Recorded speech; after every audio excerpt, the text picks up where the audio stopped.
নমস্কার বন্ধুরা, তৃষ্ণার রান্নাঘরে আপনাদের সকলকে স্বাগত জানাই। আজ একটা হেলদি ব্রেকফাস্টের রেসিপি নিয়ে এসেছি।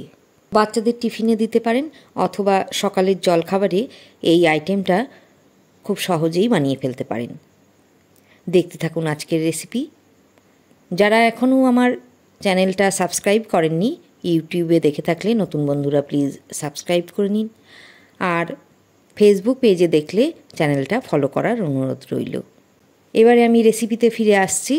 একটা কাঁচের বোলে আমি নিয়ে নিলাম চায়ের কাপের 1 কাপ সুজি, হাফ কাপ দিলাম টক দই, স্বাদ মতো দিয়ে দিলাম লবণ, আর দিলাম হাফ কাপ মতো জল। এবারে একবার নেড়ে সব কিছু মিশিয়ে দিচ্ছি। এবার এই মিশ্রণটা আধ ঘন্টা রেখে দিতে হবে। এর সঙ্গে আর কি কি লাগবে দেখুন। নিয়েছি গাজর ছোট ছোট দুটো, খুব ছোট ছোট করে কেটে নিয়েছি।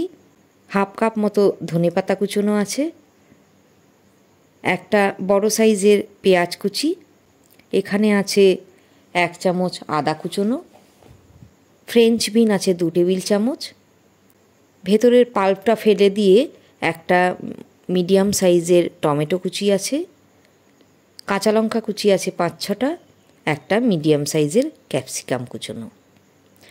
আধ ঘন্টা হয়ে গেছে। সুজিগুলো দেখুন এর মধ্যে ফুলে গিয়ে অনেকটাই ঘন হয়ে গেছে। তো এখন এর মধ্যে হাফ কাপ মতন জল আমি দিয়ে দিলাম। কেটে রাখা সমস্ত সবজি, কাঁচা লঙ্কা, পেঁয়াজ সব কিছু এর মধ্যে দিয়ে দিচ্ছি। সবজির জন্য আরও একটু লবণ দিলাম। এখন খুব ভালো করে মেখে নেব। 10 মিনিট এভাবে রেখেও দিতে পারেন। এর মধ্যে এবারে দিয়ে দিলাম হাফ প্যাকেট ইনো। ইনো দেওয়ার পর কিন্তু সঙ্গে সঙ্গেই ভাজার জন্য প্যানে দিয়ে দিতে হবে। দেখুন আমি কড়াইতে একটু তেল দিয়ে ব্রাশ করে নিয়েছিলাম। 1 হাতা সবজি ব্যাটার দিয়ে দিলাম। চারপাশে 1 চামচ মতো তেল ছড়িয়ে দিলাম। এবারে ঢাকনা বন্ধ করে দিচ্ছি। 2 মিনিট ফ্রাই করে নেব। 2 মিনিট পর দেখুন উল্টে দিচ্ছি। উল্টো দিকটাও ঢাকনা বন্ধ করে আরও 2 মিনিট ভেজে নেব। ব্যাস তৈরি হয়ে গেল সুজি সবজির প্যানকেক, যাই বলুন। আমি আরও একটা ভেজে দেখাচ্ছি।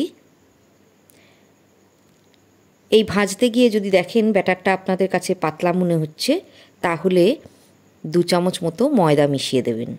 তাহলে দেখবেন সহজেই উঠে আসছে। স্বাদ হয় অসম্ভব ভালো। যে কোনো সসের সঙ্গে গরম গরম পরিবেশন করুন। রেসিপি ভালো লাগলে একটা লাইক অবশ্যই দিতে ভুলবেন না, আর বন্ধুদের সাথে শেয়ারও করতে পারেন যাতে তারা এই রেসিপিটা শিখতে পারে। আজ এই পর্যন্তই। ভালো থাকবেন, সঙ্গে থাকবেন।